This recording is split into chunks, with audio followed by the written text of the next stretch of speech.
Bueno, buenas tardes.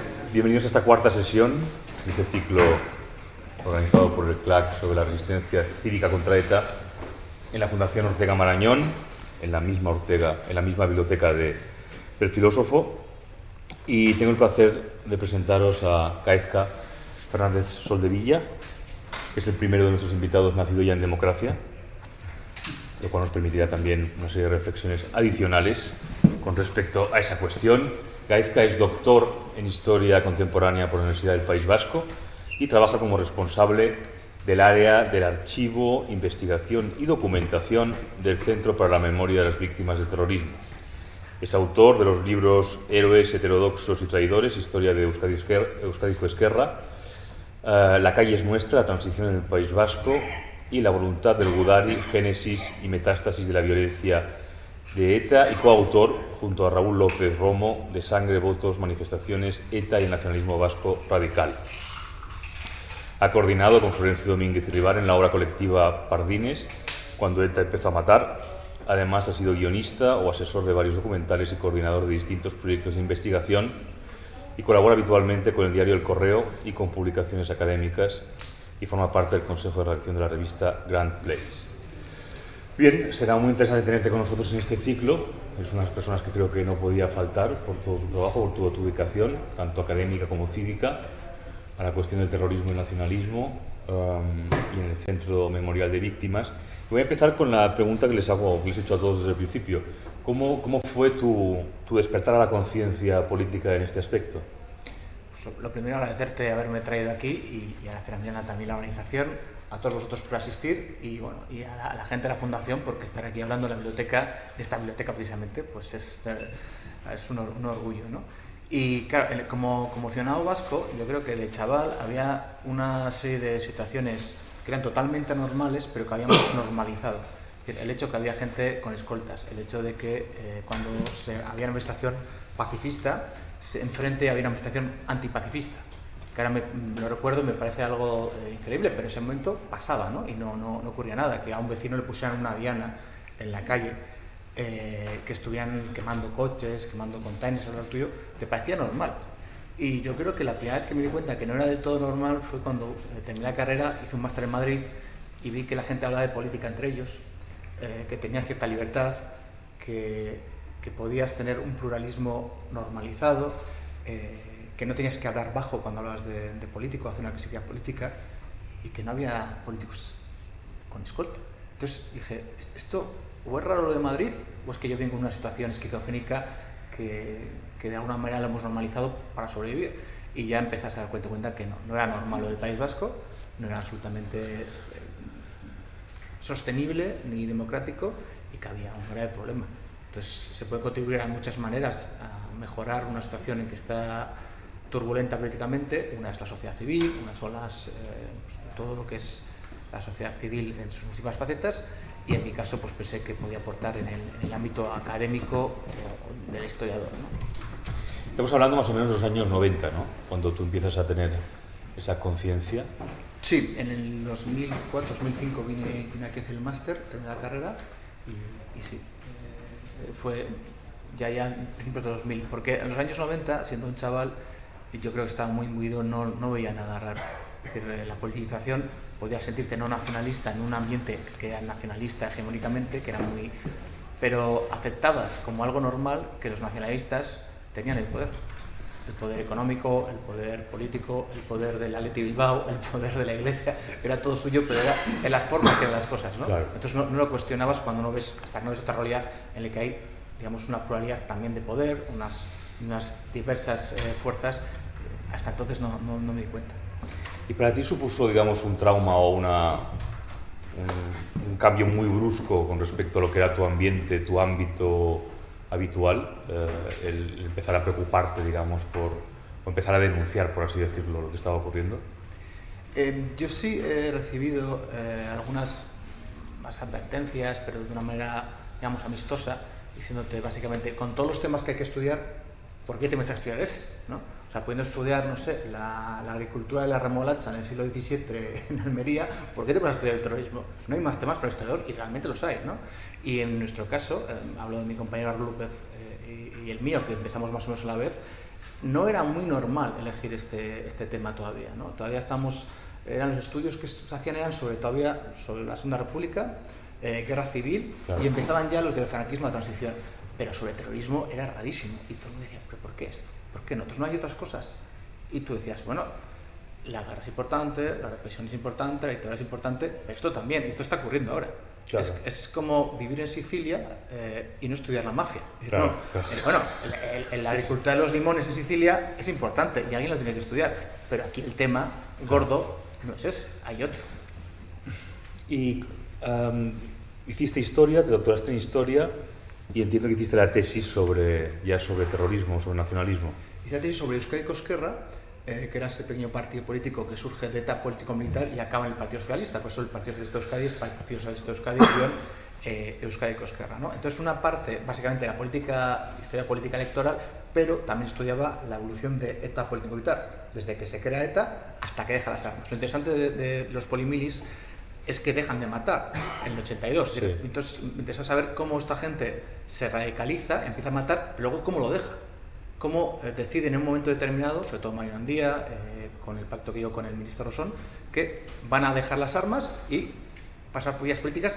Claro, lo hacen en el 82, es decir, casi 40 años antes de que ETA militar se le ocurra hacer lo mismo. Entonces, ese proceso me importaba a mí como historiador porque no lo comprendía, necesitaba explicarlo, y para explicarlo pues necesitaba años de investigación. Claro, al final, esa parte, la parte de ETA, digamos, era mucho más interesante que la parte político-electoral, que al fin y al cabo pues eran elecciones, campañas, y poco a poco me fui decantando hacia el estudio del terrorismo. ¿Y cómo fue tu experiencia, teniendo en cuenta que la Universidad del País Vasco en general está dominada también por una mayoría nacionalista, ¿no? Y me imagino que en el campo de la historia eso debía estar bastante controlado, ¿o no? No, curiosamente el Departamento de Historia Contemporánea de la Universidad del País Vasco no está hegemónicamente nacionalista, sino que más bien al contrario. Eso es una espina clavada en el ámbito nacionalista porque al revés, no pasa lo contrario. Y me pasó una cosa curiosa hablando de Cataluña, de comparación, ¿no? Me tocó una vez reseñar, y hubo un congreso, que era un congreso entre un grupo de investigación de la UPV y otro de no sé si la Autónoma de Barcelona, no me acuerdo, pero era una universidad de Barcelona. Era sobre símbolos del nacionalismo, sobre mitos, sobre héroes, y los historiadores vascos estudiaban cómo Lehendakari Aguirre se había convertido, lo habían transformado en un héroe, en un mito, de la construcción del mito con pues, manipulaciones históricas, tal, y los historiadores catalanes estudiaban por qué Macía era un héroe. Yeah. No cómo se había construido el héroe, sino porque era un héroe. Y había una diferencia brutal entre cómo lo aproximábamos el objeto, los historiadores vascos y los catalanes, que sí había una hegemonía nacionalista incontestable. Eso me llamó mucha atención porque sí había una división muy clara entre dos mundos muy, muy diferentes. ¿Y cuál fue, digamos, tu principal, al ponerte a estudiar ya académicamente y en serio como profesional la historia contemporánea del País Vasco, del lugar en que habías nacido? ¿Cuál fue tu primera gran sorpresa o cuál fue el hilo que empezaste a estirar para darte cuenta, digamos, de todo lo que había envuelto, había protegido, digamos, todo eso durante tantos años y que hacía anómalo poder hablar de la cuestión? Sorprendentemente hay un montón de mitos históricos, hay de manipulaciones históricas que duran a nuestros días. Por ejemplo, una de las más básicas es que ETA empezó porque la represión contra los vascos por el parte del franquismo fue mucho mayor que las del resto de España, ¿no? Eso se lo escuchaba a compañeros míos. Claro. Diciendo literalmente los vascos fuimos los más reprimidos por Franco, entonces ETA en realidad es una reminiscencia del franquismo. Las investigaciones históricas demuestran que las comunidades con más asesinatos y más represión por parte del franquismo son Andalucía y Extremadura, y ahí no hubo una ETA. Claro. Entonces los que tenían que haber hecho un grupo terrorista según esa teoría eran los extremeños, claro. No lo habían hecho, ¿no? Por tanto, claro. Eso de represión es igual a terrorismo no es verdad. Claro, entonces, por ejemplo, otro mito interesante, a los etarras les obligan a matar. Eso no es una decisión suya, es una cosa que el contexto dictatorial les obliga a hacer. Pero una vez que empiezas a analizar, resulta que de su misma edad, escuchando las mismas cosas, con la misma ideología, hay un montón de gente que no mata. Las juventudes del PNV, que piensan exactamente igual que ellos, deciden no matar. Entonces, no es un destino, no es que sea inevitable. La mayor parte han elegido matar, vosotros habéis elegido matar. Entonces, lo que más me sorprendió, volviendo a tu pregunta, es que hay mitos de larga duración que se crean en los años 60 y que llegan a nuestros días, que los ves en los periódicos, los ves en la televisión, los ves en las películas o documentales, y esos mitos no explican la realidad, lo que hacen es ocultarla y tergiversarla, ¿no? Es decir, la dictadura explica muchas cosas, pero no explica todo. Entonces hay que analizarlo bien para saber exactamente por qué ETA empieza a matar, cuál es su nivel de responsabilidad y, por tanto, estudiar todo lo demás de una manera coherente. Y bueno, y empieza a matar además con la excusa, por así decirlo, del franquismo, pero eso dura muy poco. Después su gran enemigo es la democracia. Eso lo ha estudiado mi compañero Raúl. Si no me equivoco, el 95% de los asesinatos de ETA son en democracia. Entonces, cuando alguna vez surge también otro mito, ¿no? La ETA antifranquista. No, ETA se levantó para luchar contra Franco. Tú lees los boletines de ETA y dicen, Franco es accidental, nosotros luchamos contra España. Y llegan a decir, el día que se proclame la Tercera República, lucharemos contra la Tercera República, porque no hemos cogido las armas para cambiar el sistema político de la nación invasora. Hemos cogido las armas para acabar con la nación invasora y echaros. O sea, que les daba igual lo que pasara. Claro, incluso llegan a decir que Franco es mejor. ¿Por qué? Porque la estrategia de ETA durante los años 60 es la estrategia de acción-reacción, básicamente provocar la represión. Lo tienen escrito negro sobre blanco. Entonces ellos dicen, hago un atentado para que haya mucha represión sobre la población vasca acuda a mí, que es lo que habían hecho en Argelia el FLN u otros grupos, ¿no? Pues claro, el franquismo es perfecto, porque es una dictadura, entonces la represión es mucho más torpe, mucho más indiscriminada que lo que hubiera sido una democracia. Entonces ETA nunca fue antifranquista. Entonces, cuando muere Franco, sí se creía que era antifranquista y por eso se aprueba la ley de amnistía, que es otro debate interesante, ¿no? La ley de amnistía del 37 no es una ley de punto final como ahora se está contando. La ley de amnistía es una forma de, primero, acabar con las ideas de la guerra civil y, segundo, dar una pista de aterrizaje para ETA. Oye, habéis luchado contra Franco, Franco ya está muerto, os perdonamos los asesinatos, volvéis a casa. Y ETA dice, no, yo no he luchado contra Franco, he luchado contra España y España sigue, así que, es más, la imagen que les da es, si he matado 40 y pico personas y me dais una amnistía y me perdonáis todo, si mato a 400, es decir, la amnistía no sirve para acabar con ETA, sirve para relanzar a ETA. Hay que matizar, es cierto que sirve para que algunos grupos terroristas, como el FRAP, dejen las armas, pero para ETA no, y esto es un gran fracaso histórico que hemos tenido. Y después de la tesis te dedicas ya, te especializas, por así decirlo, en terrorismo y nacionalismo, ¿no? Sí. ¿Y cuáles son tus siguientes obras? Pues después de la tesis yo creo que fue la voluntad de Udari, que básicamente investigaba cuál es el origen de la violencia. O sea, la tesis era básicamente cómo se deja de odiar y cómo se deja de odiar, y dije, bueno, vamos a hacer la parte primera, ¿no? Cómo se empieza a odiar. ¿Y qué es lo que averiguaste? ¿Cuál es el origen de la violencia? ¿Cuál es tu tesis? Hay muchos factores, evidentemente el contexto dictatorial es uno, la ideología nacionalista radical es otro, porque claro, ETA no coge la ideología, digamos, del nacionalismo más evolucionado democristiano del PNV de los años 60, coge la extrema, o sea, vuelve para atrás, ¿no? Entonces coge el núcleo duro y simplemente lo actualiza un poco. Claro, Sabino Arana, por ejemplo, es racista, apellidista. O sea, si no tienes apellidos, 8 apellidos vascos, no es vasco. Resulta que luego el ideólogo de ETA se apellida Álvarez. Pues ya, eso no funciona, ¿no? Cuadra, sí. Entonces hay que actualizarlo un poquito. Entonces dice, bueno, ya no es la raza, es el idioma. Si hablas euskera, aunque te apellides Álvarez, eres vasco. Y cuando se dan cuenta incluso de que no todo el mundo habla euskera, dicen, bueno, aunque no hables euskera, si dices agur y te haces nacionalista, también eres vasco. Pero tienes que hacerte nacionalista, ¿no? Entonces la ideología es importante, el contexto, la generación, ¿no? La misma generación que están tomando las armas en el País Vasco son las Brigadas Rojas, los neofascistas en Italia, IRA en Irlanda del Norte, los Tupamaros, las FARC, son la misma generación más o menos, no son muy distintos. Digamos, culturalmente se parecen bastante. Entonces ETA es un fenómeno local, pero que responde a algo más universal, que a veces perdemos de vista esto, ¿no? Creemos que es un único del mundo y está pasando lo mismo en Francia o en Irlanda. Y luego, pero al final, el eje fundamental de que haya violencia en España y que ha durado hasta tanto tiempo es la voluntad, es la responsabilidad humana individual de los etarras colectivamente en reuniones, asambleas, que sabemos cuáles son, decidir matar de una manera colectiva, luego la responsabilidad individual, los etarras concretos, de decidir matar a personas concretas. Y no me refiero solo a los etarras que siguen las órdenes de su comité ejecutivo y hacen un atentado y matan a alguien. Me refiero a los primeros, por ejemplo, ¿no? El primer asesinato de ETA, José Antonio Pardines, un guardia civil, lo matan a Echevarrieta Sasqueta porque les da la gana. No tiene ninguna orden. Es más, el plan era matar manzanas. Ellos eligen matarlo, pudiendo haberlo desarmado. Improvisadamente, ¿no? Eso es, porque les da la gana. Y eso es su responsabilidad individual. No se puede decir, oye, no, lo decidieron contra la dirección. La tercera víctima de ETA, en un monasterio, un taxista, también le mata el etarra porque lo decide, sin órdenes. Entonces, estos hombres tienen responsabilidad colectiva, pero también responsabilidad individual. Y por tanto, tendrán que dar cuenta ante la justicia, desde luego, pero ante la historia también. ¿Y tus siguientes libros, luego ya, qué estudiaste con más detenimiento? Estudié demasiados libros, yo creo. Cuando entré yo estaba trabajando en el instituto, en un instituto de secundaria como profesor, y escribía libros, escribía artículos por las tardes, ¿no? Me daba tiempo libre en verano. Y luego surgió la oportunidad de centro memorial y ya me permitió dedicarme más a tiempo completo a la investigación. Y eso fue una gran fortuna porque pude elegir grandes temas, ¿no? Uno de ellos fue, por ejemplo, el de Pardines, un libro que salió en el 2018, el primer libro de memorial, centrado en el primer asesinato de ETA. Me parecía importante estudiar cómo había sido ese primer asesinato, cómo lo habían matado, porque el comienzo luego explica muchas cosas posteriores. Luego también hicimos un estudio interesante que era el de Begoña Orroz. Durante mucho tiempo sabemos que se ha creído que Begoña Orroz era la primera víctima de ETA, que mataron 60, pero no lo es. Es víctima de otro grupo, del DRIP.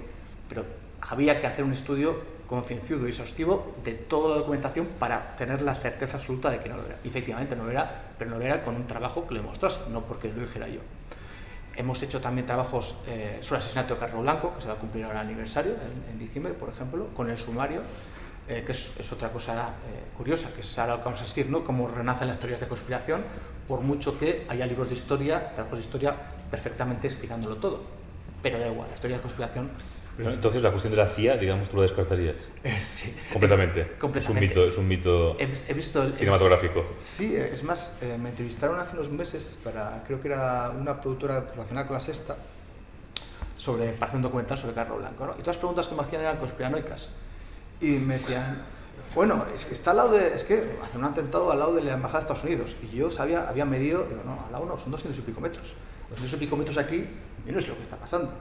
Pero otro muy bueno, no se investigó los explosivos.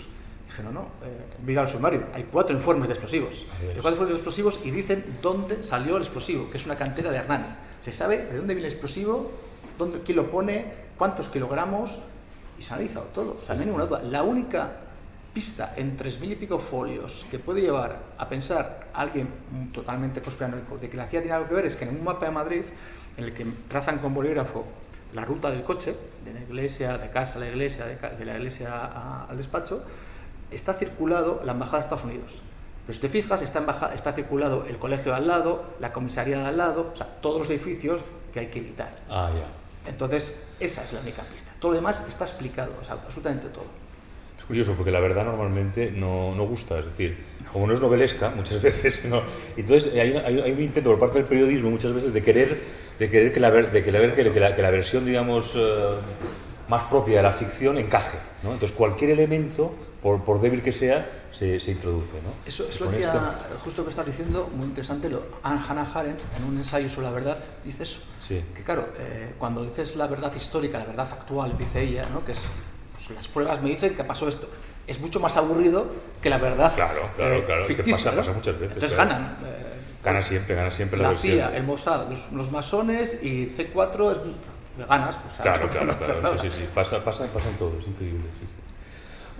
Y bueno, luego has escrito ya monográficos sobre el nacionalismo vasco y sobre la historia del terrorismo, ¿verdad? Sí, una interesante, que además fue idea de un profesor catalán, de Ricardo García Cárcel, que me propuso hacer una historia del nacionalismo, el vasco, el catalán y el gallego, y yo le dije que no, porque estaba hasta las narices del nacionalismo y que no me sentía capaz, porque el nacionalismo vasco lo conozco, pero estudiar el nacionalismo gallego a estas alturas ya me daba mucho de cabeza.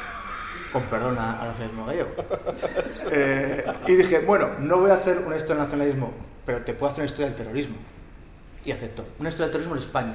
Es decir, que uno de los problemas que tenemos hoy en día, históricamente, es que ETA ha opacado todos los últimos grupos terroristas que han existido en España. Claro. Entonces todo es ETA, ¿no? Y si damos a los muertos, 853 muertos son de ETA, pero hay 1.453 muertos. Hay otros 600 muertos que no son de ETA, que son del Grapo, como estudiar Carmen de la Vara, que son del FRAP, que son de extrema derecha, que son de época, de Tarayure, de Fito Grillo por Gallego Alcebe, y yo creía que había que estudiar esos, ¿no? Entonces hicimos un libro sobre todos los grupos terroristas que han atentado en España, que me parecía importante para ponerse encima de la mesa. A partir de ahí ya hay estudios monográficos sobre algunos grupos, pero queda mucho que estudiar. Por ejemplo, en Cataluña no hay ni un trabajo académico sobre época, Tarayure, todos estos grupos que han matado en Cataluña, no hay nada, y es muy llamativo, ¿no? Época mató, aparte de Bulto, que era empresario, al exalcalde de Barcelona, Viola, y a su mujer. Además, ya sabéis, el método es uno de los métodos más brutales que he visto en mi vida y he visto muchas cosas. Pegarle un... ¿no? Eso es, con una bomba de presión, entonces con cinta aislante, si te la quitabas o la presión disminuía, explotabas. Y evidentemente explotaron, ¿no? Entonces, nadie ha escrito sobre eso. Y eso me llama la atención, ¿no? Nadie ha escrito de una manera académica sobre el terrorismo nacionalista gallego. Sobre el yihadismo tenemos cosas sobre el 11M, pero no tenemos cosas sobre el descanso, sobre cosas anteriores. Entonces, hay muchísimo que investigar. Sobre ETA también, pero sobre otros grupos demasiado. ¿Y por qué es importante estudiar otros grupos? No porque el Grapo, el FRAP, merezca la pena resaltarlos, sino porque al estudiar el Grapo, el FRAP, la extrema derecha, también estás dando luz a las víctimas, porque si no son víctimas de segunda o de tercera. Claro. Aquí tenemos a uno de los investigadores más expertos en Grapo, a Lorenzo, que es el que primero que lo ha investigado, y después de Lorenzo ha venido el libro de Carmen Largo de Vara de las víctimas y poco más. Y es un grupo, por ejemplo, los Grapo, más de 90 muertos, más que las Brigadas Rojas, más que la Wehrmacht en Alemania. O sea, un grupo que si no existiera ETA, el grupo terrorista más mortífero de España sería los RAP. Y hoy en día, ¿qué chaval menor de 40 años conoce qué es RAP? Claro, si no conocen lo que es ETA, casi. Y evidentemente eso se ha producido por una cuestión ideológica, ¿no? Ha habido una protección ideológica, ¿no crees?, sobre esta cuestión. Ha habido muchas cosas, ha habido también miedo a tocar ciertos temas. Pero también digamos que todo el terrorismo, por así decirlo, citabas a las Brigadas Rojas, el IRA, todo tenía una cierta página de prestigio, por así decir, de resistencia durante mucho tiempo, que eso ha hecho que también, ahora hablaremos de un trabajo en el Centro Memorial de Víctimas, pero de hecho eso ha hecho que todas esas actividades se hayan olvidado o se hayan juzgado, digamos, con muchísima más magnanimidad que otro tipo de terrorismos, ¿no? Este es el ejemplo de Sartre, el famoso filósofo, ¿no?, que tiene un prólogo a un libro de Halimi sobre el proceso de Burgos, un prólogo demencial, pero demencial, hablando de ETA, y básicamente es como se traga todos los mitos de ETA, pero a cucharadas, ¿no? Entonces, el País Vasco es una nación oprimida de la noche a los tiempos, los etarras son heroicos luchadores demócratas. Y dices, tío, Sartre, eres un filósofo supuestamente crítico. Pero era stalinista. Y se traga. Claro. Lo mismo que se tragaba lo de Mao, lo mismo que se tragaba. Hay una cosa curiosa de Sartre, una anécdota curiosa, que va a la cárcel de Alemania a conocer al de la Wehrmacht, Beider es el chico. Sí, sí. ¿No? Porque había escrito sobre él, estaba fascinado por este señor que ponía bombas y era un heroico. Claro, debió ser tan real lo que vio ahí que cuando salió dijo, menudo gilipollas este Beider. Sí, claro. Dijo, claro, un mito aguanta cuando está lejos. Sí, sí, pero luego hablas con él y dices, este tío que pega tiros es un tío realmente que pega tiros. O sea, no hay más. Y eso le pasa mucho a Sartre, pero como él a mucha gente más, ¿no? Todo lo que ocurra lejos de nuestras fronteras lo romantizamos.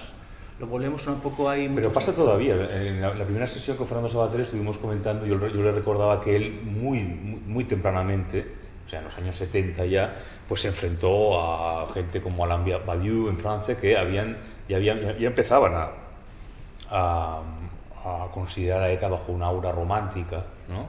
Pero es que lo siguen haciendo. Todavía Alain Badiou considera que Josu Ternera es una especie como de héroe de la retirada, o algo así, ¿no? Todavía, se han pasado 40 años y en Francia hay todavía un sector, incluso del pensamiento filosófico, que considera eso. ¿No? Lo he escrito hace poco Consuelo Ordóñez en un artículo que decía, donde se está blanqueando a Josu Ternera, no es en España con el documental de Ébola, es en Francia. Claro. En Francia es cierto que hay un problema mucho más gordo, porque mientras en España hemos hecho nuestro trabajo, ya hemos hecho contranarrativa, en Francia no han hecho nada. Entonces el País Vasco francés es una página en blanco, se les ha dejado hacer y ellos lo han aprovechado. Entonces ahí son héroes los etarras. Y han sido héroes durante mucho tiempo y ahí ha sabido en Córcega, cuando no atiendes un problema, el problema puede crecer y enquistarse. Y yo creo que pueden tener un problema en el futuro ahí bastante grave, más grave ahí quizás que aquí. Otra cuestión que sí me gusta hablar con todos los invitados, que es la el demonio de la teoría, es decir, ¿hasta qué punto se te ha hecho evidente a ti en todos tus estudios el absolutismo de la teoría? Es decir, cómo la teoría llegó a agrandarse hasta tal punto que se convirtió en una especie como de capa opaca entre el terrorismo y el sufrimiento ocasionado, ¿no? Hay una frase que he repetido mucho porque me impresionó mucho en unos documentales de Iñaki Arteta, creo que es en Bajo el Silencio, se entrevista a un profesor de la Universidad del País Vasco, a Berchale, y entonces le preguntan qué le parecía esto de matar y dice, bueno, es que en aquella época se teorizó que había que matar. Y luego dice, y ahora se ha teorizado que no. Es decir, no es que de pronto se hayan dado cuenta que matar está mal, sino que ahora se ha teorizado que no. Ahí detrás hay una operación intelectual que es monstruosa y que puede crear un mal infinito, ¿no? ¿Hasta qué punto se te ha hecho evidente a ti, digamos, ese peso de la teoría cuando se han analizado todos los movimientos terroristas en España? Es muy curioso porque a veces se suele decir que, por ejemplo, los terroristas se suele comparar con psicópatas, ¿no? Son malos y matan a alguien y ya está. Pero claro, es una explicación totalmente simplificada. Si rascas un poco, lo que ves es que del terrorista que mata hay un hilo que va a alguien mucho más listo que él, que nunca mata, que nunca se mancha las manos, que nunca va a la cárcel, claro. Lo que llaman de jefe los jefes de negociado, los agentes de recreación, los teóricos, los que escriben libros, los que marcan las pautas, pero que nunca se manchan, ¿no? Y estos son los que crean los mitos, los que van difundiendo. En el caso del País Vasco, el mito del conflicto, pues íbamos desde el Paleolítico pegándonos de leches vascos y españoles, y mira que somos vascos burros que todavía nos han ganado, ¿no?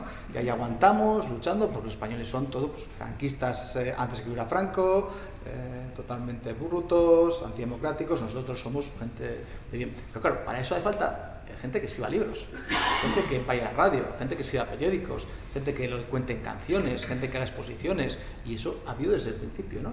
Entonces, uno muy conocido fue Tresforo Monzón. Tresforo Monzón, ex consejero del gobierno vasco en el exilio, que hacía poesías, pero poesías literalmente que luego han sido canciones de rock radical vasco. Si un compañero se cae al suelo, que se muere, te echas al hombro y tú sigues. Si a un compañero le fusilan, métete tu neta, ¿no? Por ejemplo, hay canciones sobre Chiqui, ¿no? El Chiqui era el etarra que es fusilado en el 27 de septiembre del 75, 2 etarras y 3 del FRAP. Claro, pero lo que tenía Chiqui es que era extremeño. Un extremeño que se mete en ETA y da la vida por Euskadi. Entonces, Monzón diciendo, cada inmigrante tiene que ser un nuevo Chiqui. Claro, eso va calando y va convenciendo a hijos de inmigrantes que tienen que ser un nuevo Chiqui. Entonces, claro, eso no hay que explicarlo todo, hay que explicarlo los teóricos, los intelectuales del odio, los que quieren los discursos del odio, y los terroristas, que son, digamos, los últimos monos, los que ejecutan, porque al final pegar un tiro es, por desgracia, relativamente fácil. Escribir un libro sobre animarte a pegarte un tiro es muy, muy difícil, ¿no?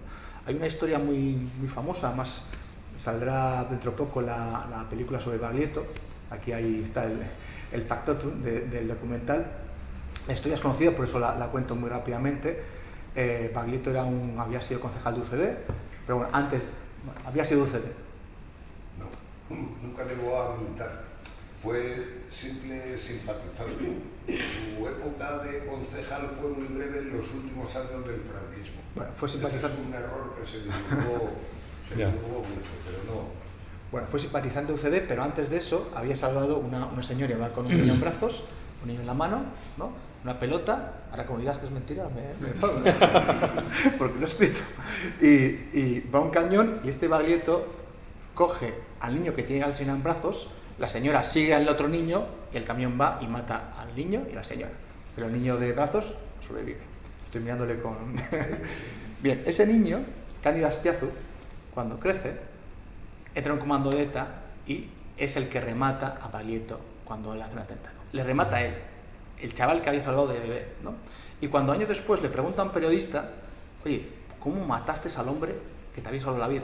Y el tío empieza a decir, no, los vascos, los visigodos, aguantamos a los moros. Y claro, está dando una explicación que tú la ves y dices, esta no es tu explicación. Alguien te ha dicho que los vascos llevamos resistiendo a los visigodos y por tanto tú tienes que matar al que te salvó la vida. Pero eso no has sido tú. El que te ha metido ese discurso de odio ha sido otro que está en la universidad, otro que está en una editorial, otro que está en Egin y que no va a ir a la cárcel. Tú sí, pero él no. Y además añade, porque él lo que explica en esa entrevista, que aquí conocemos un fragmento que publicó El País, porque estaba echado un periodista alemán, y él cuenta eso, ¿no? O sea, le he matado porque era español y nosotros pertenecemos a un pueblo que no fue sometido ni por los romanos ni por los visigodos, y porque además hablamos la lengua más antigua de todo Occidente. Ya está, por eso lo he matado. Bueno, luego llegas al Centro Memorial de Víctimas. Cuéntanos un poco cómo fue. Pues estuve en yo creo que se hizo bien porque antes la ley de 2011 de víctimas de terrorismo, que es la que nos rige actualmente, unos apartados dice se creará un centro de memoria de las víctimas de terrorismo en el País Vasco, pero un centro nacional, solo que tiene el País Vasco. Y antes de hacer el centro se creó una comisión de expertos para hacer un informe sobre el que se basara tu memoria, ¿no? Y ya me incluyeron a mí como experto independiente porque tanto escribir libros, pues algo tenía que tener bueno, ¿no? Eso de dar la tabarra. Y ahí fue muy bonito, ¿no? Porque hicimos un informe de cómo tenía que ser un museo sobre víctimas de terrorismo, que no hay ninguno en Europa hasta ahora, y solo está el del 11 en Nueva York. Ahora ya en Europa está creándose uno en París y otro en Utoya, Noruega, pero España es pionero. Entonces, de ahí, un año después, ya se creó la fundación pública, porque somos una fundación pública y dependemos del gobierno, se abrió una convocatoria para los puertos y yo tuve suerte y conseguí la de responsable de investigación y archivo, ¿no?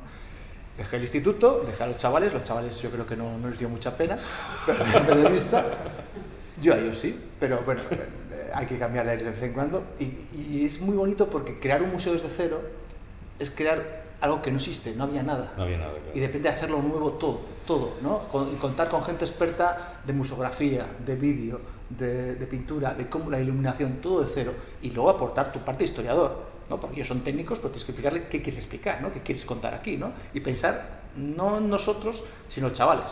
Y cuando un chaval venga de 13 años que no sabe lo que es ETA, no sabe lo que es el yihadismo, cuando pase por este museo, tiene que quedarse con eso, ¿no? Es una labor muy bonita. A mí me ha tocado, aparte del museo, hacerlo, pero sobre todo la parte ya más de investigación, de los libros, los informes que hacemos, la divulgación, los podcasts, esa parte es la que llevo yo. Y es que es estupendo. Es estupendo porque es una responsabilidad muy grande, porque tenemos medios, por ahora no se ha dicho nunca que no a nada, y somos pioneros en Europa. Esta semana pasada, pues os digo de Noruega, vino una delegación de 4 expertas noruegas que están creando el memorial de Utoya. Claro, vinieron las noruegas a ver un memorial de España para copiarlo. Y dices, ostras, muchas veces tenemos una conciencia de que somos la cola del vagón de Europa, pero muchas cosas no lo somos. No, ya, claro. En la legislación de víctimas de terrorismo somos los pioneros. En temas como el memorial somos por delante y otros muchos más. Y a veces igual debemos decir, oye, no estamos tan mal, ¿no? Si vienen las noruegas a copiarnos a nosotros y no al revés. Claro. Cuéntanos un poco qué hay en el memorial y cuál es el objetivo, digamos, la filosofía del centro. Es un museo, está en el centro de Vitoria, es precioso, deberéis ir a verlo, los que no habéis ido a verlo todavía. Por cierto, se ha anunciado que se va a hacer otro en Madrid. ¿No? Nuestro también, de nosotros, en el antiguo Palacio de Hielo, que está enfrente del Congreso de Diputados, Palacio de Hielo es Medinaceli, creo que es la calle, entre el hotel... Sí, lo que era el Consejo Superior de Eso, el CSIC. El CSIC. Es que con lo del Palacio de Hielo despista mucho aquí en Madrid, porque la gente lo asocia al Palacio de Hielo.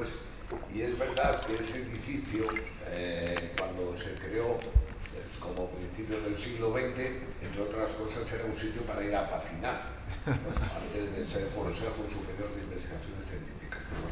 Eso es, el antiguo instituto del CSIC de Humanidades, ese nos lo han cedido ya, y ahí haremos otro memorial. Claro, ¿qué es lo bonito? Tiene sentido hacer otro en Madrid porque ahora mismo están viniendo colegios e institutos del norte de España. Pero claro, los de Andalucía, los de Castilla-La Mancha, los de Madrid, les pilla bastante lejos Vitoria, ¿no? Aunque es una buena excursión, les pilla lejos. Entonces, tiene sentido hacerlo en varios ciudades para que puedan hacer visitas. Entonces, hay una parte de museo que vienen chavales, lo ven, se les explica, a veces se hace una conferencia a una víctima, se hace alguna cosa más. Vienen chavales de la universidad, están viniendo. Tenemos un archivo y una biblioteca, tenemos investigadores, alguno aquí ha hecho estancias de investigación, pues mirando nuestra documentación, porque tenemos un archivo bastante importante de temas de terrorismo. Por ejemplo, hemos hablado del sumario de Carlos Blanco, pues, tenemos una copia ahí, ¿no? Se puede consultar ahí mismo. Entonces, es un sitio para divulgar lo que fue el terrorismo de las víctimas y fomentar también que se siga escribiendo. Se sigan haciendo documentales, pues hacemos documentales, se sigan escribiendo libros, se sigan haciendo películas, se sigan haciendo un montón de cosas, ¿no? Y hacemos páginas web, hacemos podcasts, hacemos cómics, hemos hecho, hacemos un montón de libros. Es que una tarea de investigación y difusión importante, y a veces más de lo que deberíamos hacer, ¿no? Porque hay un momento que estás agotado, pero claro, no es un trabajo normal. Es decir, yo me acuerdo cuando era profesor de secundaria, a las 2:30 sonaba el timbre y ahí podía arder el instituto que no quedaba ni el vedette. O sea, nos íbamos todos. En el memorial no. El memorial es tu trabajo, pero también es tu pasión, sientes un compromiso personal, ¿no? Bueno, a las 5 cerramos, pero si hay que quedar hasta las 10, nos quedamos porque esto no es solo... Es algo intangible. Estás haciendo algo para prevenir que el día de mañana haya otra ETA. Estás intentando que estos chavales que están viniendo conozcan la realidad del terrorismo, y cuando alguien les intenta decir que matar es un método súper bueno para conseguir un fin, por lo menos eso que sea, ellos digan, no, ya sé lo que es el terrorismo, ya me lo han explicado y es un desastre, no me vas a engañar, ¿no? O sea, esto me parece importantísimo. Por eso, aunque tengo menos vacaciones, me lo paso mejor y me siento más realizado como profesional, vamos. ¿Cuál dirías que es para ti la función de la memoria en una democracia con respecto a todo lo que se ha vivido en España con el terrorismo en general? Porque hay un peligro quizá también, ¿no?, en la memoria. David Rieff, que ha teorizado sobre esto, rescató una expresión que no es suya, pero bueno, de industria de la memoria, ¿no? Que a veces el deseo de perpetuar un agravio, ¿no?, un agravio histórico, lleva a las sociedades a una especie de colapso, de imposibilidad, digamos, de avanzar o consolidarse o reconciliarse. Pero claro, eso depende mucho de cada circunstancia, de cada país y de cómo se ha administrado los distintos conflictos que se han vivido, ¿no? ¿Cómo crees tú, cuál sería para ti la función, digamos, cívica de la memoria con respecto al terrorismo?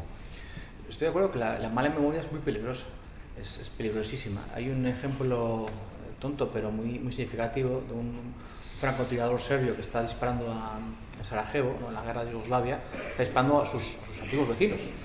Y le preguntan al periodista, pues esta gente eran sus vecinos hace 5 meses, ¿no? Sí, eran mis vecinos. Y ahora son enemigos. ¿Y por qué? Y dice el francotirador, por la batalla de Kosovo. Y le dice el periodista, eso fue en 1300 y pico. Y el francotirador dice, ya, pero me he enterado ahora. Yo me he enterado ahora. Y me he enfadado ahora. Claro, me han dicho que la batalla de Kosovo hay que vengarse la derrota a las tropas turcas y yo me estoy vengando ahora. He estado 30 años viendo a otros señores, pero ahora no. Eso es mala memoria. Es una memoria utilizada para conseguir fines sangrientos. La memoria es fácilmente utilizada para eso. Es más, ETA lo utilizó, todos los grupos terroristas, el yihadismo también lo utiliza. La mala memoria sirve para radicalizar y para odiar, ¿no? Claro, entonces tenemos que utilizar la buena memoria. ¿La buena memoria cuál es? Pues desde mi perspectiva de historiador, la que está domesticada por el historiador. La memoria primero tiene que ser rigurosa. Factual, claro. La verdad factual, que decía Hannah Arendt. No es la memoria de lo que yo recuerdo o la memoria subjetiva, porque no, hay hechos y los hechos tienen que ser contrastados. Tú recuerdas esto, el documento dice este otro, tenemos esta otra cuestión y por tanto lo más cercano a la realidad es esto. Primero el rigor, tiene que ser escrupulosamente riguroso y lo más cercano a la verdad. Como decía Hannah Arendt, no puedes explicar la Primera Guerra Mundial diciendo que Bélgica invadió Alemania. No fue así. Fue Alemania invadió a Bélgica. Por tanto, la verdad factual es lo primero. Y segundo, hay que conseguir que esa memoria se transmita a sobre todo a los jóvenes, para que comprendan las consecuencias de la violencia. Es decir, cuando una persona, Echevarrieta, cualquier terrorista que hemos tenido en España, matan a otro, por lo general no es por maldad, no es por hacer daño, es porque creen que el fin al que están aspirando es tan superior que el sacrificio de una vida merece la pena. Se lo explica Reyes Mate, ¿no? Lo de las margaritas. Pisar las margaritas cuando estás avanzando con la historia merece la pena, porque son margaritas, pero es que el carro está avanzando. Entonces, lo que tienes que explicar al chaval es, bueno, es que el fin ese, primero, no lo va a conseguir nunca, y si lo consigue, y lo has conseguido con el método de matar, cuando llegues al fin, vas a ir matando. Todas las revoluciones del mundo ha pasado lo mismo, ¿no? Hemos destronado al tirano para hacer un mundo mejor, pero bueno, hemos destronado matando gente, cuando lleguemos arriba vamos a ir matando gente, ¿no? El terror rojo de los jacobinos, el terror de Lenin y luego de Stalin. Bueno, el mundo no es mucho mejor que el que había antes, ¿no? Entonces, esas cosas hay que explicarlas. Esa memoria yo creo que sirve para que un chaval se inmunice de alguna manera ante el fanatismo y el odio.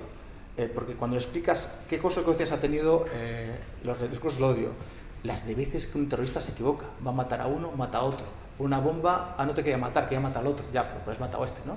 El próximo año va a ser el aniversario del atentado de la cafetería Rolando, aquí en Madrid. ETA pone una bomba, 74, en la cafetería Rolando, al lado de la DGS, la Dirección General de Seguridad, porque los policías van a tomar café. Mueren 13 personas, solo es un policía. Los otros 12 son víctimas colaterales. Incluso si los metemos en la piel de terrorista, incluso con su lógica interna de matar policías, has matado a 12 personas que iban a turistas. No has matado más que a un policía.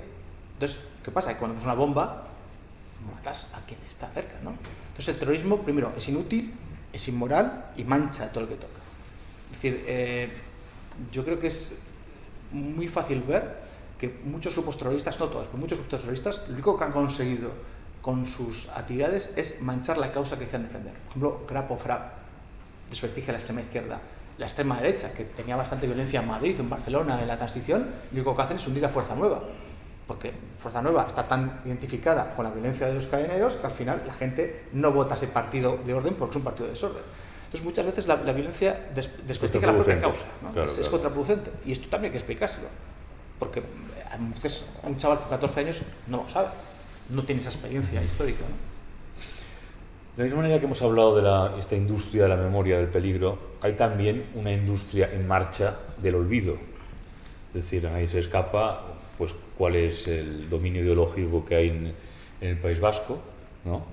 Y, digamos, la aversión de los hechos que se quiere imponer, de alguna manera, ¿no? Hablar de que en Euskadi hubo un conflicto, que hubo víctimas de los dos lados, por así decirlo, y dejarlo como algo que terminó, pero como en pie de igualdad, prácticamente, ¿no? ¿Hasta qué punto desde el centro de víctimas estáis trabajando contra eso también? Pues es lo que se llama la batalla del relato, que es algo que nos gusta mucho, el término en sí, pero es una realidad, ¿no? Es decir, que ante el relato del historiador, el relato de la memoria basado en fuentes, en contraste, un relato en el que las víctimas tienen una voz específica y no se les calla, hay otros relatos enfrente, ¿no? Tenemos el relato de Ezker Abertzale, que es básicamente ETA es una consecuencia del franquismo, ETA luchó a favor del pueblo vasco y ETA dejó las armas no porque lo obligaran, sino porque de repente se dio cuenta de que ya no tenía sentido y que había formas mejores de hacer. Pero lo que hicimos antes está bien, porque eso nos ha permitido llegar a donde estamos, ¿no? Ese relato está muy presente y en zonas importantísimas del País Vasco sigue ocurriendo, ¿no? Covite, por ejemplo, lo contabiliza los homenajes a tarras, las pintadas, todos los días ahí en el País Vasco eso, ¿no? O sea, hay una parte de la población importante, no mayoritaria, pero sí importante, que sigue creyendo que el terrorismo fue una cosa buena. Y es muy peligroso, no solo porque tiene una visión de la historia sesgada, sino porque llevan a chavales, a los enguitorris, llevan a chavales a transformar a los etarras en héroes. Entonces, si tú con 8 años ves que el etarra de tu pueblo, que ha matado a 5, lo reciben como un héroe, ¿quién es el héroe para ti? O sea, ¿tú a quién quieres parecerte? ¿Al guardia civil que es un represor fascista o al etarra este que todo el mundo le aclama? Es peligrosísimo para el futuro. Claro. Y sabemos que además el terrorismo, o sea, que ETA no exista ya, no quiere decir que ya mañana haya otra ETA. Un ejemplo clarísimo lo tenemos con el IRA. En Irlanda del Norte ha habido, no sé, 4 o 5 IRAs, y cada vez que se acaba uno, vuelve otro. Ahora mismo hay IRAs en Irlanda del Norte matando gente. Entonces, que termine una ETA no significa que vaya a tener para siempre, ¿no? Si dejas el caldo del cultivo. Entonces, ese relato de Ezker Abertzale existe, y luego existe otro relato que llamaremos etnopacifista, es el que suele denominar así Martín Alonso, es el de equidistante, ¿no? Bueno, sí, la violencia de ETA estaba mal, la violencia de Estado también estaba mal. ETA hizo cosas mal, España hizo cosas mal, ¿no? Entonces, todos somos culpables, y donde todos somos culpables, nadie lo es. Que nadie lo es. Entonces, pues ponemos a una víctima de la represión, una víctima de la tortura y a una víctima de ETA a hablar, y los ponemos al mismo nivel. Y explica a un chaval que tiene el mismo sentido una víctima de ETA que mató a 853 personas que una víctima de los GAL, que los GAL fueron un crimen, pero que mataron 27 y duraron 3 años. Sí. Claro, si lo equiparas eso, históricamente es una barbaridad, porque estás tergiversando todo, pero a ti te funciona, porque todos son malos y yo que estaba justo en medio y que no me estuve ni con unos con otros, soy el bueno, ¿no? Entonces, esos son los 3 grandes relatos que ahora mismo está en el País Vasco, porque digamos que el relato de la derecha o la extrema derecha en el País Vasco ni existe. No lo hay, básicamente, ¿no? Es muy, muy escaso. Nosotros tenemos el Centro de Memoria, tenemos la universidad, la UPV, el Departamento de Historia, el periodismo también nos apoya, el grupo Vocento, que es el más leído en el País Vasco, está claramente comprometido con las víctimas del terrorismo. Esta semana acaban de estrenar un podcast solo sobre víctimas del terrorismo, con testimonio de víctimas de ETA, El Correo, eso es magnífico. Pero luego, claro, tenemos otros grupos mediáticos que están en otra onda, tenemos otras editoriales que están en otra onda, y tenemos todavía el control de la calle, ¿no? Las fiestas populares. Sigues viendo las fotos de los presos de ETA. Que yo creo que en ningún lugar del mundo, no sé si en Madrid se podría ver unas fiestas de la verbena, una chosna, un bar con con caras de violadores. Estos son los violadores de mi barrio. Y la gente aplaudiendo. Sería algo inimaginable. El País Vasco sigue pasando. Tenemos las fotos de los asesinos y se sigue apoyando eso.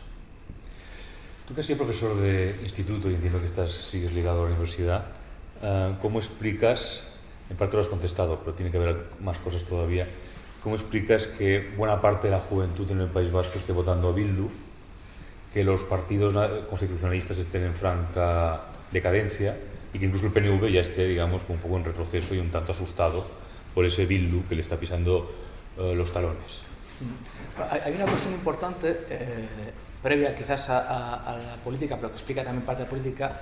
Cuando hemos hecho encuestas de chavales jóvenes del País Vasco de quién fue Miguel Ángel Blanco, qué sabes del terrorismo, no saben nada. Luego les preguntas, ¿con quién has hablado de esto? Con nadie. Nadie se lo ha contado en casa, nadie se lo ha contado en el colegio. Entonces dices, ¿los chavales son culpables o es que los adultos somos culpables de haberles dejado tirados? De que nadie se lo ha contado, nadie ha ido a casa y dice, mira, chavales, aquí había un grupo terrorista, hubo vecinos vuestros que tuvieron que ir de aquí porque no les podían vivir, hubo vecinos vuestros que eran escolta, hubo vecinos vuestros que mataron a otros. Nadie se lo ha contado. Entonces están en blanco, es como no saben nada. Y cuando estás en blanco, esto es como los flautistas de Jamelín, es muy fácil que el primer flautista que pase te lleve. Porque no estás inmunizado, no tienes los anticuerpos, ¿no?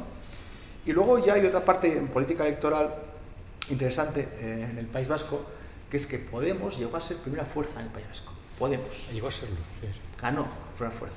Todo lo que generó Podemos, digamos... En 2015 o 2000... ¿no? Cuando estaba en la cresta Lola, sí, no me acuerdo qué, sí. pero hubo mucha gente joven de esta que estaba en blanco que le votó como algo distinto, alternativo, que podía ser, bueno, de izquierdas, pero no tenía que ver con la vieja izquierda, pero que tampoco tenía que ver con el nacionalismo. Ese espacio que creó Podemos se fue al carajo, se ha desinflado totalmente porque ellos mismos, pues bueno, todos sabemos, han tenido más tiempo peleándose entre ellos construyendo un partido firme, ¿no? No han conseguido consolidarse. Claro, todo ese espacio que se politizó o se esperanzó con Podemos, una gran parte ha ido a Bildu. Se ha ido a Bildu, pero a Bildu.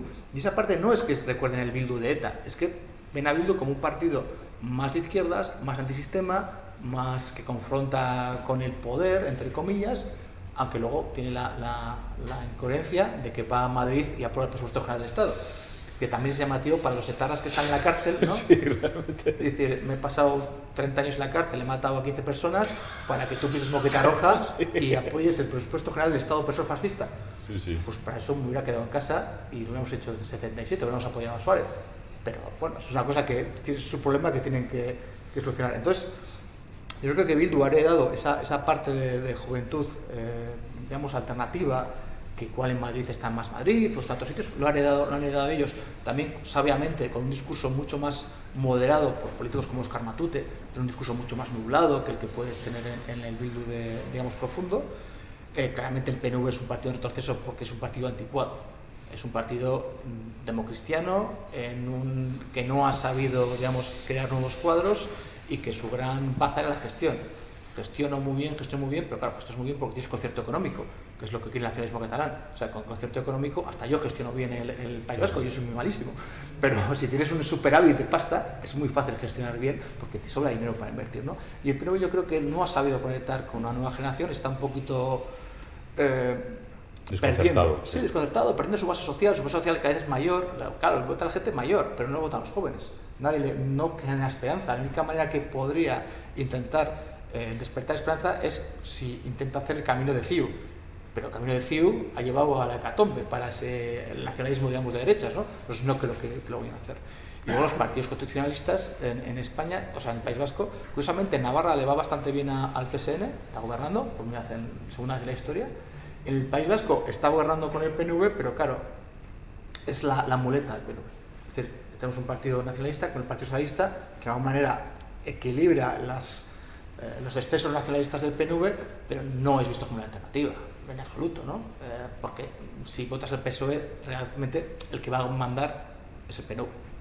Entonces sí, es una... Y Podemos está defenestrado, no tiene ninguna fuerza. Pues ahora mismo, no sé si ganará las siguientes elecciones Bildu, aunque las gane no va a gobernar, porque habrá un pacto de los demás contra él, pero sí, lo que sí veo es que sí va a crecer. Está creciendo porque gente joven se acerca mucho más a ellos que a otras opciones más viejas, más enquilosadas, que no han sabido renovarse y no saben ni ilusionar. Por eso es el País Vasco, no sé en otras comunidades.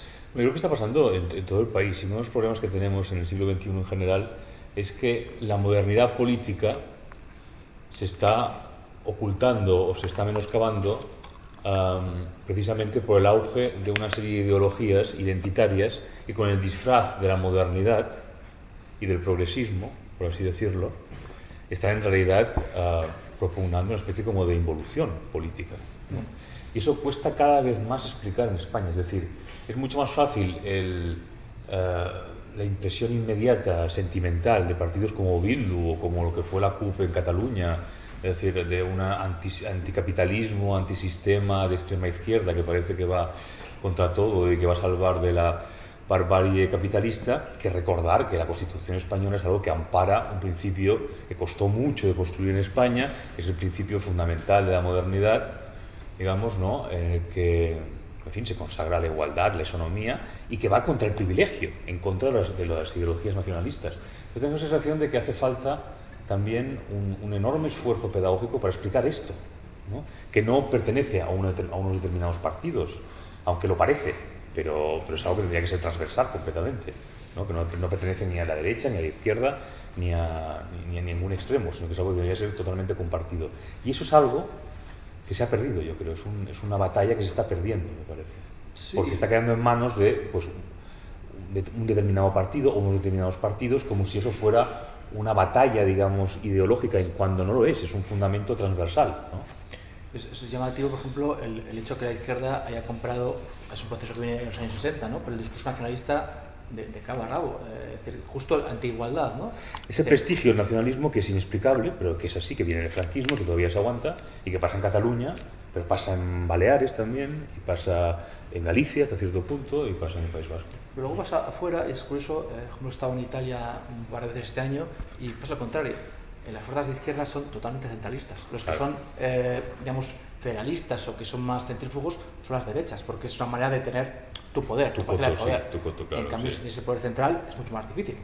Entonces, a mí, cuando hablaba con sicilianos, ¿no?, en Sicilia tienen un idioma propio, un idioma que no es italiano, es otro idioma. Tienen una cultura.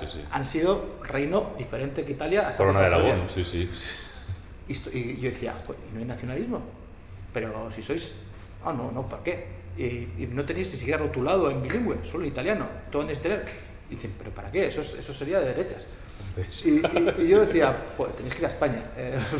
Va a causar Os cambiaré ideológicamente un poco. Un shock cultural eso, porque para ellos no comprendían, decían, ¿pero para qué? Dicen, no, tenemos un idioma y lo hablamos en casa, pero ¿para qué quiero estudiarlo en el instituto? ¿Por qué quiero que sea siciliano, que lo hablan 2 millones de personas, que sea oficial? No, es italiano, mi lengua es italiana, mi bandera es la italiana, soy siciliano, claro, pero no quiero mucho más. La autonomía italiana, aparte de las basuras y 4 cosas más, no tiene más muchas competencias, ¿no? Y entonces, es que el fundamento de Italia es la unión, el de España es la desunión, la desunión es nuestra unión. Bueno, yo creo que es el momento de abrir la charla al público. Sí. Hola. Quisiera preguntarte respecto a la memoria que les estaba hablando, ¿qué te parece la ley de memoria democrática con respecto al almacenamiento que se va a hacer ahora de ETA y todo esto? ¿Cuál es su opinión o qué nos puede decir? Pues no he leído la ley de memoria democrática. Yo creo que tiene lo que más criticaría es esa parte en la que la han intentado postergar, ampliar el plazo hasta una parte de la transición incluso, ¿no? Sí. Eso me parece muy... Para incluir los GAL y... Claro, eso me parece... Además, claro, pero no los GAL, o sea, el primero de los GAL, porque los GAL duraron hasta 87. 87, es verdad. Claro, sí, es una cosa muy brava y yo creo que puede crear... Muy retorcida, sí. Muchos problemas. Yo creo que es la Zabala. Eso, la Zabala, que es 83, pero claro, Luego los 25 otros los van a decir, bueno, ¿y nosotros por qué no? Siempre que creas esas discriminaciones vas a crear un problema grandísimo y muy peligroso para nosotros, ¿no? Es decir, estos sí y estos no. Yo creo que es bastante contradictorio y también me preocupa que este tipo de leyes, y bueno, yo trabajo en una institución que se basa en una ley también, pero bueno, cuando estas leyes se meten en la historia, crean distorsiones, porque la historia no se puede legislar. O sea, los hechos no se pueden legislar, no pasó así porque sí, y si te sales de ahí estás siendo antilegal, ¿no? Es muy peligroso intentar legislar estas cosas aquí, en Polonia o donde sea, ¿no? Porque estás creando cortapisas a la historia y puede crear unas polémicas que no son necesarias. Entonces, yo creo que la ley debe resarcir a las víctimas del franquismo, de la guerra civil, debe hacer una serie de cosas, pero cuando te estás metiendo en los hechos ya estás creando problemas y también vas a crear, yo creo que va a ser inevitable, agravios comparativos. Por ejemplo, está prohibida la apología del franquismo o quieren prohibir algunas asociaciones que salten el franquismo, que yo no digo que esté mal, pero mientras tanto tenemos asociaciones e instituciones que hacen apología del terrorismo, claro, que son legales. Entonces, o haces una legislación que sea completamente igual a cualquier forma de violencia política, o estás pifiándola, porque va a haber siempre uno que tenga más derechos que otro, y va a haber otro agravio, otra comparación, otro problema, que a mí me parece bastante peligroso. Aparte de que debería ser los historiadores, porque si lo hace el gobierno, es que yo no entiendo esa historia. Bueno, el gobierno puede crear otro centro memorial de memoria democrática con historiadores y hacerlo ahí, pero que no lo haga el gobierno directamente, sino que lo haga a través de una institución. Eso me parece una buena solución, por ejemplo. Si le deja a los historiadores hacer su trabajo y crea un marco institucional donde puedan hacer su trabajo, me parece que sería efectivo. Pablo, sí. Bueno, muchas gracias. Yo quería, en primer lugar, agradecerte tu trabajo, particularmente, porque yo me he beneficiado muchísimo de tu investigación, he aprendido muchísimo. Y luego te quería hacer un comentario y una pregunta. El comentario tiene que ver con lo que podríamos llamar el test de Sartre. O sea, yo tendría cuidado con hacer esos test, ¿no? Porque no sé si miramos atrás cuánta gente lo pasa, incluso cuánta gente de los que podríamos llamar de los nuestros. O sea, yo diría, no es tan importante quiénes fueron únicos en su momento frente a todos denunciando el horror, cuanto qué hicieron después. Porque claro, si uno, por ejemplo, lee la intervención que hace Chiqui Venegas en el debate sobre la ley de amnistía en 1977, y no solo esa intervención, sino que en ese verano Chiqui Venegas y otros socialistas piden que Chelis no sea extraditado a España, que era claramente, por lo que parece, no tú me lo desmentirás, ¿no?, uno de los autores materiales del secuestro de Ibarra y su posterior asesinato, se te ponen los pelos de punta. Si uno lee incluso algunas cosas que el propio Fernando Savater publicó en Triunfa en el año 81, se te ponen los pelos de punta. Claro, lo importante es qué hicieron estas personas tan pronto como empezaron a ver la luz, digamos, ¿no? y cuánto se jugaron luego el equipo, ¿no? Y esto es de estas cosas que te has dicho que luego hay que confrontar con los hechos, ¿no? Yo soy un niño, chaval, en un colegio de Madrid del año 78, yo tenía 10 años, y en mi colegio se jugaba a polis y etarras. Y todos queríamos ser etarras. Y creo que mi memoria no flaquea demasiado. Podría contrastarlo con otros compañeros. Bueno, eso es parte del comentario que te quería hacer con respecto al poner demasiada carne en el asador de lo que podríamos llamar el test de sal. Y luego la otra cuestión, la pregunta genuina es si tú crees que, o sea, la ley de amnistía era la condición sine qua non para que el PNV y otras fuerzas nacionalistas vascas se presentaran a las elecciones del 77. O dicho de otra manera, si podríamos hacer hoy el contrafáctico, ya sé que no pueden tener valor de verdad, pero de no haberse promulgado esta ley, las elecciones del 77 hubieran estado muy deslegitimadas, porque el resto de fuerzas nacionalistas vascas, el PNV seguramente no habría concluido. Pues, lo de polis y etarras me recuerda a algunos sujetos que hacían en huelgas, manifestaciones del resto de España, que era nuestros primos de Bilbao os tienen acojonados, ¿no? Que se le cantaba a la policía, que es una manera curiosa, porque claro, se fascina el hecho de que ETA haga cosas que tú no harías, pero te viene bien, pues sí se hacía, ¿no? Hay algún pueblo de Andalucía famoso con calles dedicadas a... no me acuerdo ya cómo se llama, este pueblo que estaba el alcalde Gordillo, era... Marinaleda. Eso es, ¿no? Que siempre me ha fascinado cómo un pueblo de Andalucía se puede... Pero claro, tiene esa fascinación de Han. Y la pregunta que hacías, la ley amnistía, amnistía general no es solo una petición de las fuerzas nacionalistas, es todo de todas las fuerzas antifranquistas, de todas. Entonces yo creo que cuando van a hablar alguna vez con Suárez en el 76, le queda clarísimo que sin amnistía no va a haber elecciones. Y hay una negociación que es conocida entre el SECEF y ETA dice, las dos ETAs, los polimilis y los polimilis, dice, queremos amnistía antes de las elecciones y queremos que nuestros partidos sean legales antes de las elecciones, o si no, reventamos las elecciones. La podría haber reventado. Y llegar a un acuerdo, es un pacto que quizás no se conoce tanto, que Suárez lo que hace es, bueno, amnistía antes de las elecciones no, porque es que igual me revientan a mí los míos, entre comillas, pero sí extrañamientos, ¿no? Y se extraña a los presos de ETA más conocidos fuera de España, ¿no? O sea, que extrañar es, te mando a Bruselas o te mando a Noruega y no vuelvas, porque si vuelves la pena sigue. Y luego no te legalizo el partido, pero voy a hacer como que no veo nada. Entonces Euskadi Ezkerra se puede presentar, aunque técnicamente no es legal. Entonces, Suárez es consciente de que si no hay una amnistía antes, pero ponernos algo parecido, no va a haber posibilidad de haber unas elecciones en paz, y necesitaba paz. Y es creo que consigue, durante unos días, antes de las elecciones, que no haya atentados mortales. Luego ya Ibarra es después, ¿no?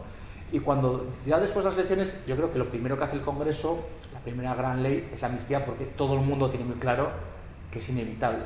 Por un lado, porque hemos dicho, hay que cerrar las ideas de la guerra civil, hay que perdonarse unos a otros, además en el Congreso lo dicen todos, ¿no? Hay que perdonar a lo que hizo la pasionaria de Santiago Carrillo y lo que hizo este señor que estaba al bando franquista, ¿no?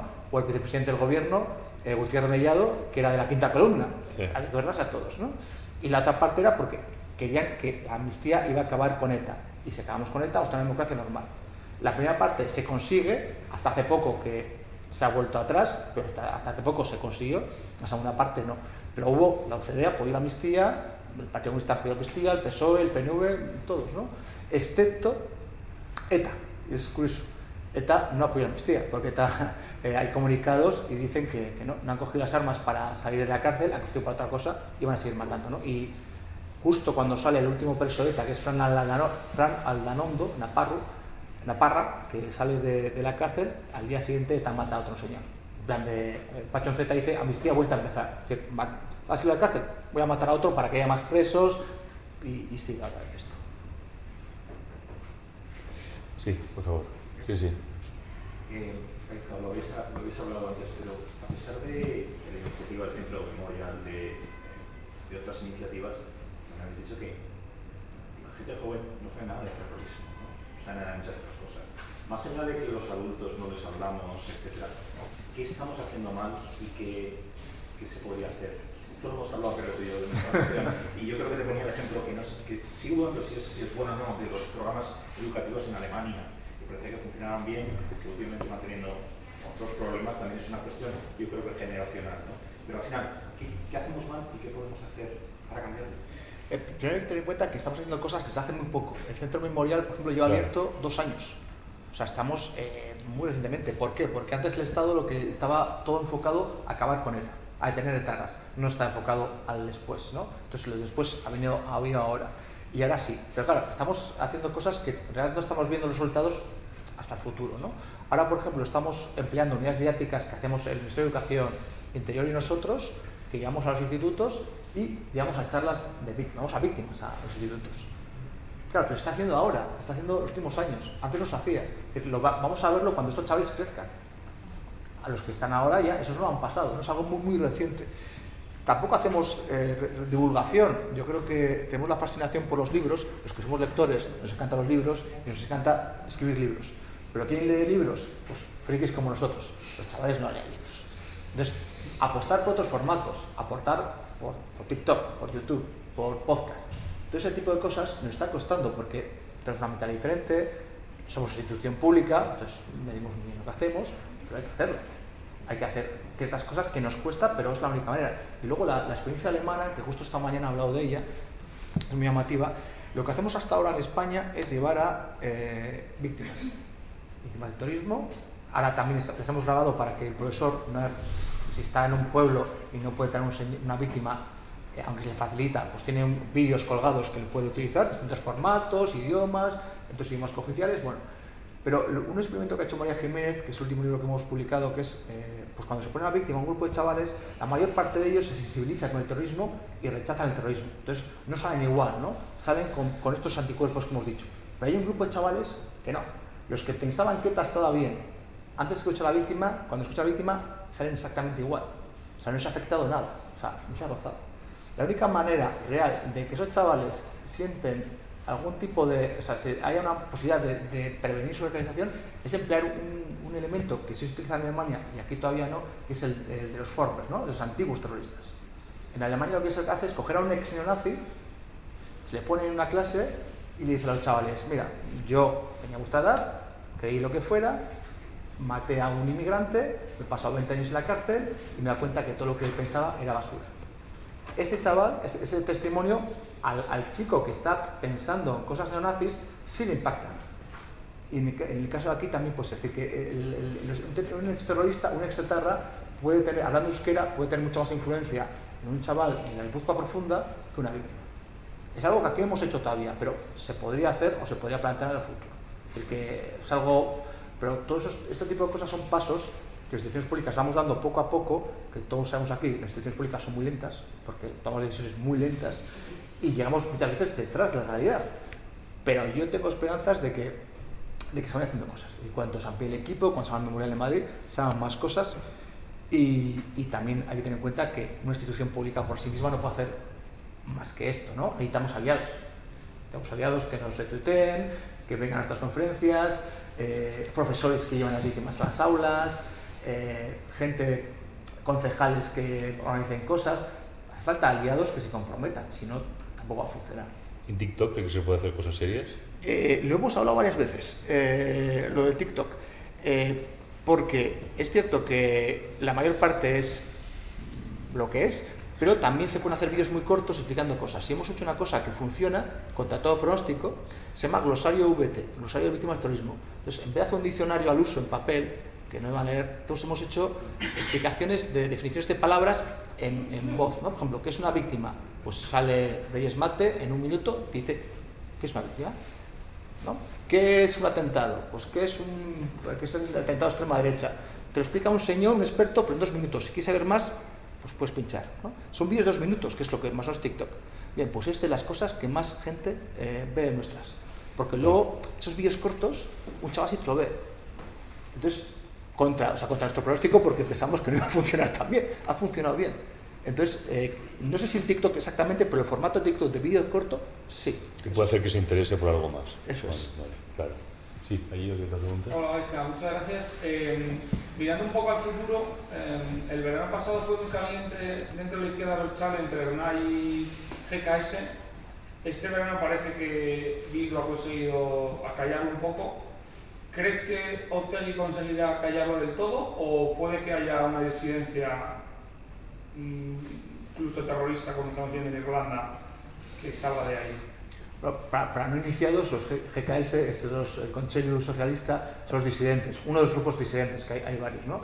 Estos son grupos disidentes que son un vuelta atrás, tú escuchas los discursos y parecen de la transición, o sea, es marxismo, leninismo, stalinismo, una cosa brutal. Las manifestaciones son muy curiosas que hacen porque van sin curriñas, solo van banderas rojas. Es una cosa muy, muy llamativa, son muy stalinistas, con una ideología muy férrea, pero claro, totalmente trasnochada, ¿no? Dices, oye, tío, esto en los años 70... Todavía, pero ya hemos pasado un poquito, la busca yo. Pero bueno, es un grupo muy pequeño en realidad, pero tiene mucha influencia en la universidad. en la universidad pública. Es muy llamativo. No han conseguido que el sindicato tradicional de la izquierda abertzale, que era Ikasle Abertzaleak, se lo han quedado ellos. Entonces, ese espacio de poder sí lo tienen y han tenido, como tú dices, enfrentamientos pues, por las chosnas, por espacios públicos. Luego, a nivel, digamos, juvenil, a nivel político no tienen ninguna influencia. A nivel político, lo mucho que puedes encontrar es una pintada que ponga Otegi traidor, Otegi socialdemócrata, he visto también algunas, pero ya está. No se presentan las elecciones, no tienen capacidad para competir con Ikasle Abertzale, porque Ikasle Abertzale está triunfando. Entonces, si Ikasle Abertzale le fuera mal, quizás, pero como le va muy bien, es muy difícil, ¿no? Competir con eso. Luego la otra parte, que es la de las armas, que es interesante, lo he preguntado a gente que se dedica a ellos, que se monetariza, porque es algo que nos preocupa, ¿no? Estos tíos están diciendo que matar estuvo bien, o sea, que igual había que haberlo dejado. Actualmente no hay, por lo que parece, ninguna posibilidad de que haya una disidencia armada, porque no tienen ni apoyo, ni tienen Francia, ni tienen dinero, ni tienen nada. Actualmente, lo cual no quiere decir que en 10 años me lo tengan que tragar, pero ahora mismo no. Hay varios grupos pequeñitos, nostálgicos, de la Kale Borroka, de la Ikasle Abertzale, de ETA, pero no hay ninguna amenaza seria ahora mismo con ellos, ¿no? Entonces yo lo vería más a una generación. O sea, estos pueden ser los que mantengan la antorcha encendida para la siguiente generación. Ese es el peligro. No tanto ellos, sino los que vayan radicalizándose en su entorno. Eso sí puede ser. Sí. Yo, bueno, quería comentar a colación de, hemos hablado de las charlas que se dan en los institutos, en los colegios. Yo participo en ese programa a través del Ministerio del Interior. Y es verdad que yo lo hago en Madrid, que es más fácil. Y sí que es verdad que a mí me da la sensación que los chavales evidentemente no saben nada, aunque estudian en la unidad didáctica, y vienen muy preparados para la charla. Pero sí que tengo la sensación de, aunque yo lo estoy haciendo en Madrid, porque es donde vivo y yo viví el atentado y demás, creo que está funcionando y viene muy bien. Lo que yo creo es que falta alcance. No son tantos los colegios, no son tantos los institutos, también los profesores tienen que meter en su programación, me imagino yo, casi un poco por calzador, ¿no? Y lo que sí que tengo dudas es que en el País Vasco lo hacen, pero lo lleva el gobierno vasco, ¿no? Y la duda es si ellos, claro, es el gobierno vasco, PNV, entonces supongo que lo harán desde su punto de vista más adaptado a su territorio. ¿Me entiendes lo que quiero decir? No son nada objetivos, a mi modo de ver. Y nosotros como víctimas educadoras que nos llaman, no podemos acceder a el País Vasco. A mí me encantaría poder ir al País Vasco a un instituto, a pesar del riesgo que a mí personal y anímico me supondría, porque esa realidad yo no la conozco. Yo conozco los chavales de aquí que son un encanto. Siempre hay alguno que se aburre, pero normal, la verdad que tienen. Pero sí que salgo de las charlas creyendo que ellos, por lo menos, salen mejores y luego van a casa y preguntan. O sea, yo lo sé, me consta que... Y no podemos meter ahí nosotros el calzador en el País Vasco para contar, a mi modo de ver, la verdad. Pues ahí ¿No tenemos... se puede, no? La competencia, como bien has dicho, es la del gobierno vasco, es de educación. Entonces el problema que tenemos es que nosotros el material lo ofrecemos, nuestro material lo tienen los institutos del País Vasco, les llega. Vale. Y luego cada profesor tiene libertad de cátedra, por suerte, entonces el profesor puede decidir si da nuestro material o no. Además lo tiene en euskera, se puede en euskera perfectamente. Y nos consta que hay profesores que lo hacen por iniciativa propia. Luego tenemos muchas visitas escolares de colegios e institutos, sobre todo de Álava, muchos. Entonces vienen por iniciativa de los profesores, pero lo pueden hacer. Ahora ya, a nivel institucional, que es el tema de Consejería de Educación, ahí ya no podemos hacer nada nosotros. Entonces tendría que ser otro tipo de cuestiones. Pero los profesores, yo creo que es la solución ahora mismo es ir directamente al profesor. Que oye, tienes este material, se puede utilizar, si quieres una visita guiada, te la hacemos, si quieres tener una víctima en la visita guiada, te la traemos y la hacemos, si quieres traer lo que sea, lo hacemos. Y por ejemplo, en invierno tenemos bastante. Yo creo que, igual digo memoria, hemos tenido unos 3.000 chavales el último año, pero lo estoy dando de memoria. Sobre todo son de Álava y de provincias limítrofes, de La Rioja, de Burgos, de Cantabria, de Navarra, de Vizcaya, y me salta una por algo, porque no hay alguna provincia a la que no somos muy... no les gusta. Probablemente no porque haya profesores que no quieren, sino porque tienen mucha presión también encima, que también hay que tener en cuenta lo que puede pasar un profesor en un instituto del Goierri, de sus compañeros, que puedes dar en clase lo que quieras, pero luego para llevar una excursión a Vitoria, al centro memorial. Pero bueno, pues no sé, también estamos haciendo otra cosa interesante, dar clases a profesores sobre cómo formar a formadores, ¿no? Lo estamos haciendo. Claro. Y ¿qué os puede ser? Hemos tenido visitas también de chavales que están estudiando historia, que van a ser futuros profesores de historia, chavales de magisterio de la Universidad Pública del País Vasco. Eso puede también ayudar al futuro. Pero como digo, claro, todas estas cosas llevamos haciéndola 2 años. A nosotros. Eso es. Bueno, yo llevo 2 años, pero tampoco desde hace tanto. No, el proyecto no hace tanto, pero en realidad los frutos de esto los veremos a medio plazo. El problema sería no invertir ahora porque no vamos a ver los frutos en el futuro. No, invierte ahora, ya veremos lo que pasa, pero si no hacemos nada... Es lo que hablábamos también con Iñaki Arteta, ¿no? que en realidad los primeros documentales sobre víctimas, los que aparecían víctimas, son del año 2001. Sí. Es muy tardío. Es realmente impactante eso. Y claro, son documentales que se han ido abriendo paso con mucha dificultad también, ¿no? Y que se están empezando a valorar. La obra de Iñaki Arteta, pero se empieza a valorar ahora, ¿no? Eso es lo Básicamente. que me llama la atención también. Iñaki Arteta se merecería estar en el Festival de San Sebastián. Hombre, claro, por o sea, supuesto. Después de las mega polémicas que ha habido con el de Josu Terrera y tal. Yo no alcanzo a entender, o la gente no tiene a mano las películas de Arteta, que yo me he visto todas. ¿Sí? No entiendo cómo eso no tiene tanto tirón. No, y desde mi condición de víctima de esta, a lo mejor lo llevo peor, en el sentido de es que esto lo tendría que ver en, no sé si en los colegios, porque ahí, pero en las universidades debería ser como una cosa obligatoria en ciertas universidades, en la historia. No sé por qué no hay yo siempre digo que si fuéramos a Estados Unidos, Hollywood estaría lleno de pelis, de héroes nacionales, ¿sabes? Que Estados Unidos trata muy bien a sus héroes. Y nosotros parece que los escondemos, que no... España no trata bien a los héroes. No, entre otras cosas porque tiene una situación, digamos, por así decirlo, de configuración ideológica y además, gracias también a la generosidad de la Constitución española, que es la gran paradoja, con respecto a Alemania que decías tú, Alemania ha decidido expulsar de la democracia una determinada ideología y por tanto eso queda clarísimo. Entonces, cuando se enseña eso, se enseña como algo que ha quedado completamente desterrado. Aquí no, aquí se ha aceptado, es una ideología con la que hay que convivir y es una ideología que tiene mucho poder además, mucho poder no solo en la izquierda Berchales, ¿no? Sino también en los partidos nacionalistas, que claro, que juegan a una ambigüedad y lo han hecho siempre a tratar de esconder eso y de decir que en fin, que el relato es mucho más complicado y todas esas cosas, ¿no? Entonces es muy difícil. Por eso el trabajo que están haciendo gente como Iñaki Arteta, y insisto en ello, además gente nacida ya con la democracia, como yo mismo, y que ya no hemos vivido franquismo, por tanto, pero que realmente el terrorismo de ETA fue una experiencia política tremenda y primordial, que nos ha marcado a todos, en un sentido muy, muy profundo, ¿no? Entonces, tenemos la obligación, por así decirlo, de hacer un esfuerzo de pedagogía, de seguir manteniendo viva esa memoria, esa discusión y recordando todo lo que realmente pasó, ¿no? Y qué es lo que quería destruir ETA. Lo que quería destruir ETA precisamente era lo que amparaba la Constitución. Lo que amparaba la Constitución es precisamente la igualdad de todos nosotros y la modernidad política, ¿no? ¿Alguna pregunta más? Sí, yo solo quería preguntarte, Gaizka, ¿en qué situación está la construcción del memorial ese que el gobierno vasco quiere hacer, que sería, no digo un contramemorial vuestro, pero se podría entender así?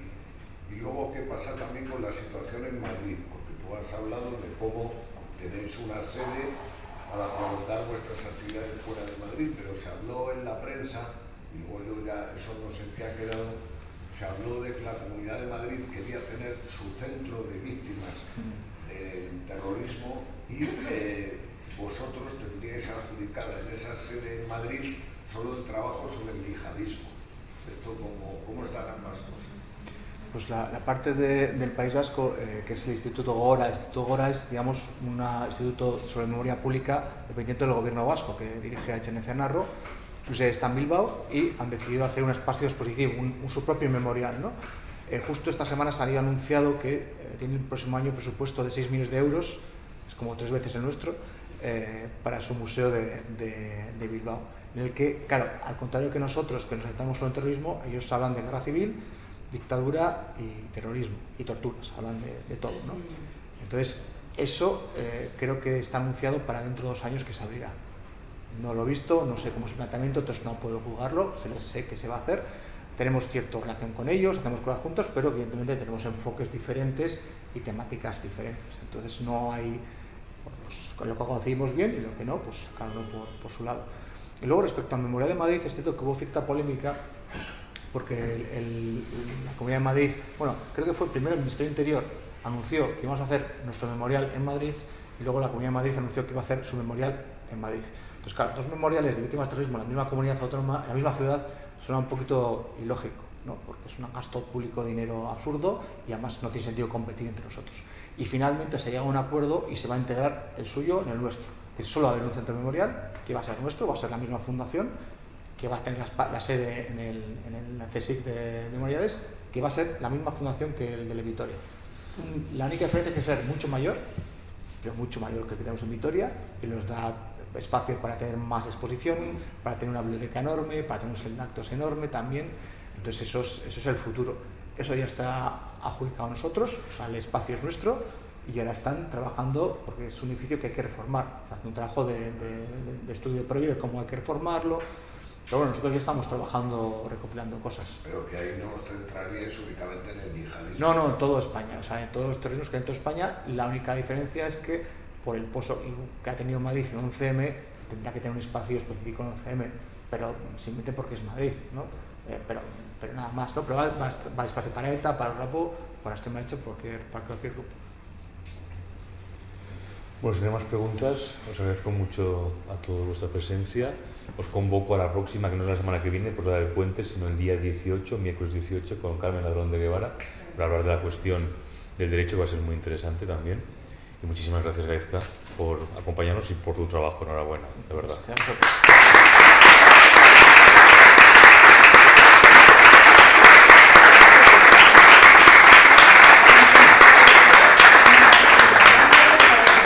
Qué maravilloso esto, ¿eh? Sí, ¿verdad? Está bien.